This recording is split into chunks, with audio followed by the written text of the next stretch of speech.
गांव की एक छोटी सी बच्ची नन्ही थी। नन्ही का दिल बच्चों की तरह निर्मल और प्रेम से भरा हुआ था। नन्ही के परिवार का मुख्य स्रोत गायों के दूध का था, जिसे वे गांव के लोगों को बेचते थे। नन्ही की गाय का दूध गांव के सभी घरों में जाता था, जो बच्चों को बहुत ही स्वादिष्ट लगता था, जिसे पीकर बच्चे खुद को ताकतवर महसूस करते थे। और ये बात तो सच है, हम सब जानते हैं, गाय हमारी माता है। गाय का दूध पीकर हमें शक्ति मिलती है, जिससे हमारा विकास होता है और हम चीजों को अच्छे से याद कर पाते हैं।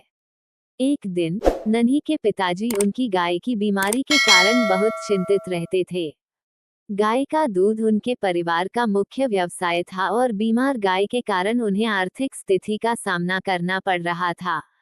नन्ही ने देखा कि उनके पिताजी दिन रात काम करते रहते हैं, लेकिन गाय की स्थिति सुधारने में सक्षम नहीं थे। नानी ने निर्णय किया कि वह खुद गाय की देखभाल करेगी। उसने अपने पिताजी से बोला, पिताजी, मैं देखभाल करूंगी गाय की। हमें इसे ठीक करने के लिए उसका ध्यान रखना होगा। पिताजी थोड़ी देर तक चिंतित रहे, लेकिन फिर उन्होंने हाँ कह दी। नन्ही के नेतृत्व में वह और उसका छोटा भाई मिलकर गाय की देखभाल में जुट गए। नन्ही और उसका छोटा भाई ने गाय को सारी देखभाल की, उसे अच्छा खाना दिया, उसे सही समय पर बहुत घुमाया और उसके साथ प्यार और ममता से बर्ताव किया। धीरे धीरे गाय की स्थिति में सुधार होने लगा। उसकी सेहत में बहुत बेहतरीनी आई और उसने फिर से अच्छा दूध देना शुरू किया। सभी हैरान रह गए कि नन्ही ने कैसे गाय को फिर से स्वस्थ बना दिया। नन्ही का परिवर्तन हर किसी के लिए एक प्रेरणा स्रोत बन गया।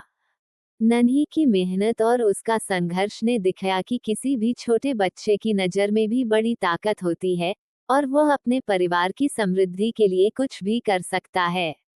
नन्ही की गाय इस कहानी से हमें ये सीखने को मिलता है कि अगर हम किसी कारगर उद्देश्य के साथ मिलकर काम करते हैं, तो हम किसी भी मुश्किल को पार कर सकते हैं। छोटे बच्चों में भी बड़ी ताकत होती है और उनका सपना हमें उन्हें पूरा करने के लिए प्रेरित करता है। नन्ही ने दिखाया कि दूध की शक्ति कैसे उसके परिवार को ऊंचाइयों तक पहुंचा सकती है और वह एक छोटे गांव की बच्ची भी किसी बड़े सपने को पूरा कर सकती है।